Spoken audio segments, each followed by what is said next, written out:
പ്രധാനമന്ത്രി നരേന്ദ്രമോദി ഗുജറാത്തിലെ വൻതാരയുടെ വന്യജീവി റെസ്ക്യൂ പുനരധിവാസ സംരക്ഷണ കേന്ദ്രം ഉദ്ഘാടനം ചെയ്തു. 2000-ലധികം സ്പീഷീസുകളുടെയും വംശനാശ ഭീഷണി നേരിടുന്ന 1,00,000-ലധികം മൃഗങ്ങളുടെയും ആവാസ കേന്ദ്രമാണ് വൻതാര. വൻതാര കേന്ദ്രത്തിലെ വിവിധ സജ്ജീകരണങ്ങളും മൃഗങ്ങൾക്കായിട്ടുള്ള സൗകര്യങ്ങളും പ്രധാനമന്ത്രി സന്ദർശിച്ചു.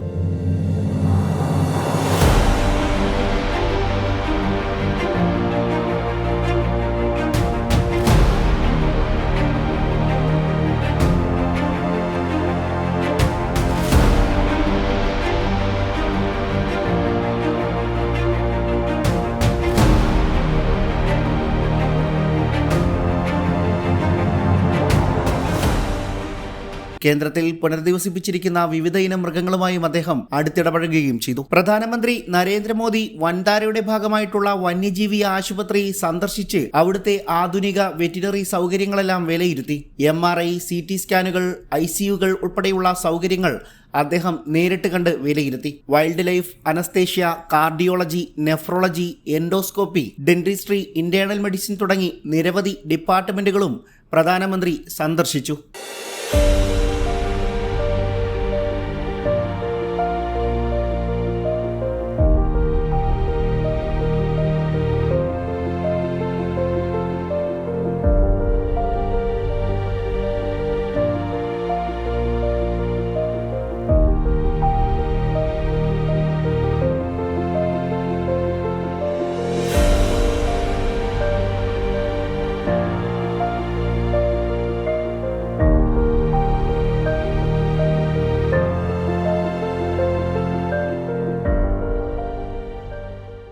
Asiatic lion cubs, wild lion cub, clouded leopard cub തുടങ്ങി വളരെ അപൂർവവും വംശനാശ ഭീഷണി നേരിടുന്നതുമായ സ്പീഷീസിൽപ്പെട്ട മൃഗങ്ങളുമായി അദ്ദേഹം അടുത്തിടപഴകുകയും ഭക്ഷണം നൽകുകയും ചെയ്തു.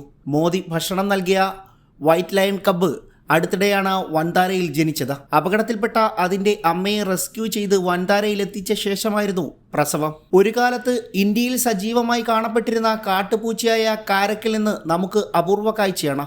എന്നാൽ വൻതാരയിൽ ഇവയ്ക്കായിട്ടുള്ള ബ്രീഡിംഗ് പദ്ധതി നടപ്പാക്കുന്നുണ്ട്. ആശുപത്രിയിലെ MRI റൂം സന്ദർശിച്ച പ്രധാനമന്ത്രി സ്കാനിംഗ് വിധേയമാക്കിക്കൊണ്ടിരിക്കുന്ന ഒരു ഏഷ്യൻ സിംഹത്തെ കാണുവാനും സാധിച്ചു. പ്രധാനമന്ത്രി ഓപ്പറേഷൻ തിയേറ്റർ സന്ദർശിച്ചപ്പോൾ ഒരു കാർ അപകടത്തിൽ സാരമായി പരിക്കേറ്റ പുള്ളിപ്പുലിയുടെ സർജറി നടന്നുകൊണ്ടിരിക്കുകയായിരുന്നു.